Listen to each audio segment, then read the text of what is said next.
Bom, estamos de volta aqui com nosso aulão do professor Luiz Carlos. Lembrando que esse aulão ele é um oferecimento, né, a Câmara, Câmara dos Vereadores, né, de Natal, ela oferece essa aula, né, na pessoa do professor, o vereador, professor Luiz Carlos. Né.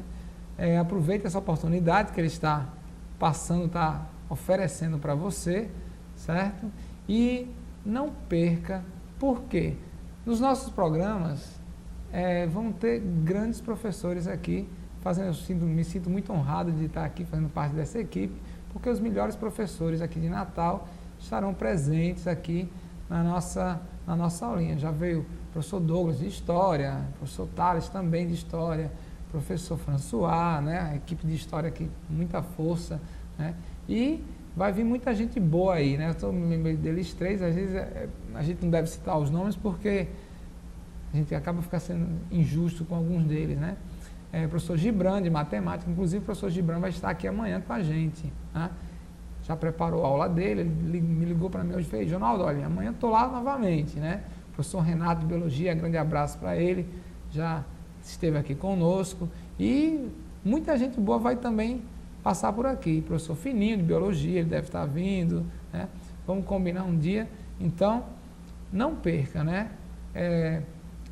Nossas aulas, elas toda noite elas estão na TV União, você sabe disso, e você pode acessar o blog do professor Luiz Carlos, como você está vendo aí na sua telinha, profluiscarlos.blogspot.com, né? Professor Luiz Carlos.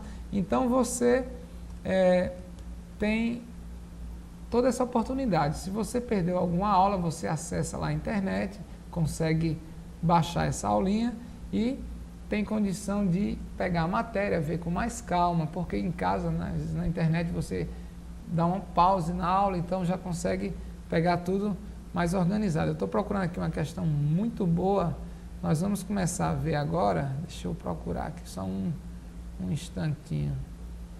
Isso, encontrei aqui. Tá? Nós vamos ver um pouquinho de geometria plana. Nós vimos uma parte de geometria espacial, certo? E agora nós vamos ver algumas coisas importantes a respeito de geometria plana, ok? Deixa eu ver aqui, assim, pegar, pronto. Jonathan, pode colocar na telinha, por favor. Isso. Você está vendo o quê? Nós vamos falar das diagonais dos polígonos. O que são as diagonais de um polígono? É um segmento de reta que une dois vértices não consecutivos de um polígono qualquer. Para a gente calcular as diagonais de um polígono de n vértices, nós podemos usar argumentos combinatórios, tá? Por exemplo, o texto ficou um pouquinho grande, mas eu vou lendo com calma para você. Se um polígono tem n vértices, teremos que tomar dois desses vértices para formar uma diagonal. E caso você tome o vértice A e o vértice B para formar uma diagonal, essa é a mesma diagonal caso você tome o vértice B e o vértice A. Logo, nós concluímos o quê? Que o total de diagonais de um polígono seria o quê? Uma combinação de n elementos tomados 2 a 2. Tá? Mas cuidado, não vamos esquecer que alguns desses agrupamentos não servem, né? Pois dois vértices consecutivos não formam diagonal, e sim um lado. Por sua vez, como é que a gente pode montar essa fórmula? A fórmula fica desse jeito, é o que está aí na sua telinha. D é igual a combinação de n 2 a 2 menos n, que é a quantidade de lados do polígono. Tá?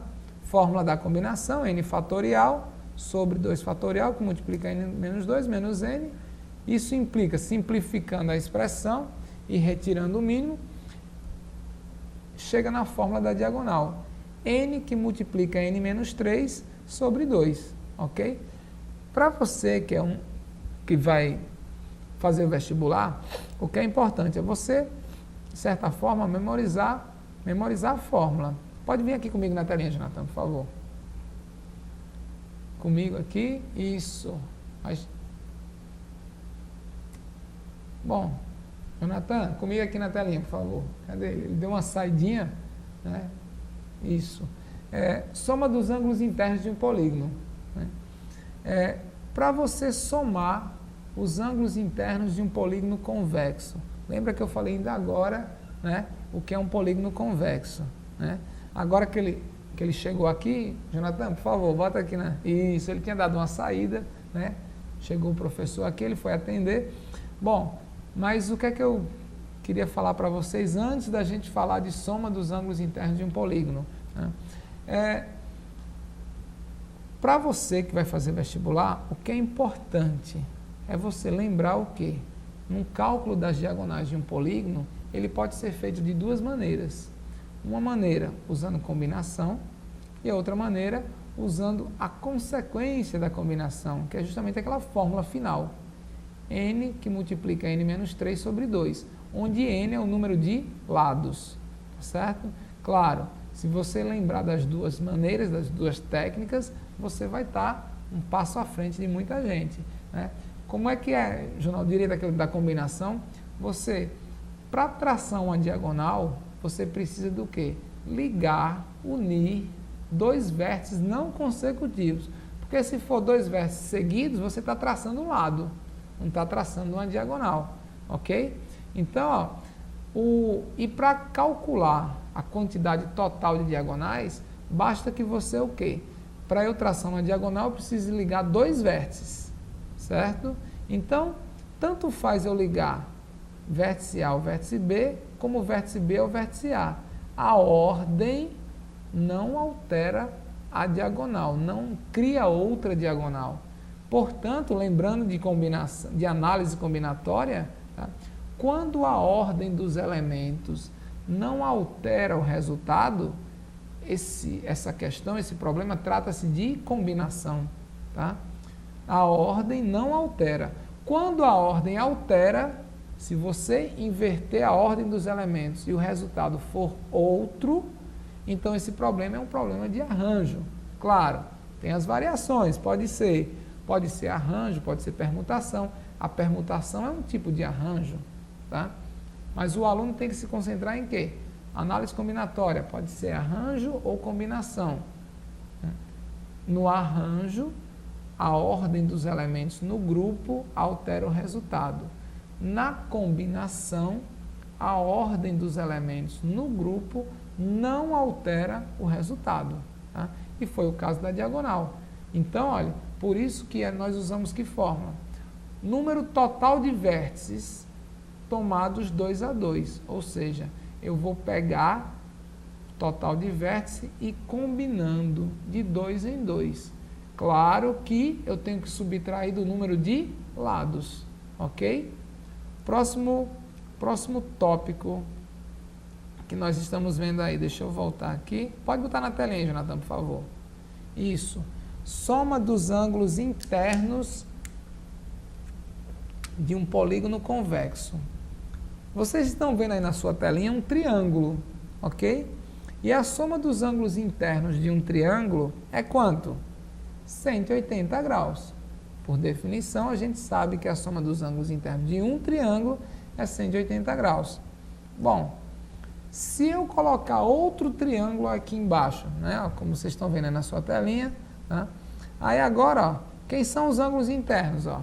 Esse ângulo que eu completei, segundo, terceiro ângulo, ou seja, mais 3, claro, todo triângulo possui 3 ângulos internos.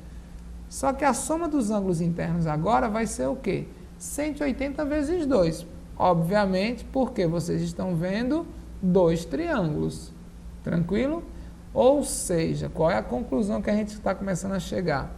Num quadrilátero, eu tenho aqui 4 lados, a soma dos ângulos internos é 180 vezes 2. Né? Só uma questãozinha. Ronaldo, por que você não multiplica logo e não diz que 180 vezes 2 é 360? Eu estou deixando a multiplicação por fazer, por quê? Que é para a gente chegar numa conclusão e aí chegar na fórmula que calcula a soma dos ângulos internos.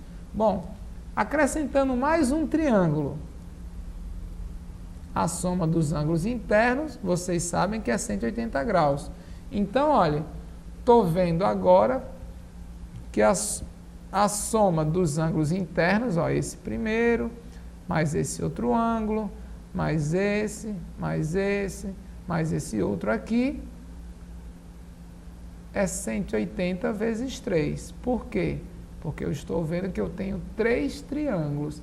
E que figura é essa? Essa figura tem quantos ângulos? Eu estou contando aí, eu estou contando 5 ângulos. 1, 2, 3, 4, 5. Portanto, isso aqui é um pentágono.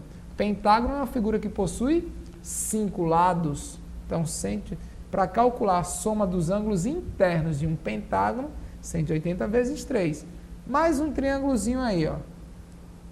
Seus ângulos internos já tem uma figura formada com 6 lados, consequentemente 6 ângulos, e essa figura é um hexágono.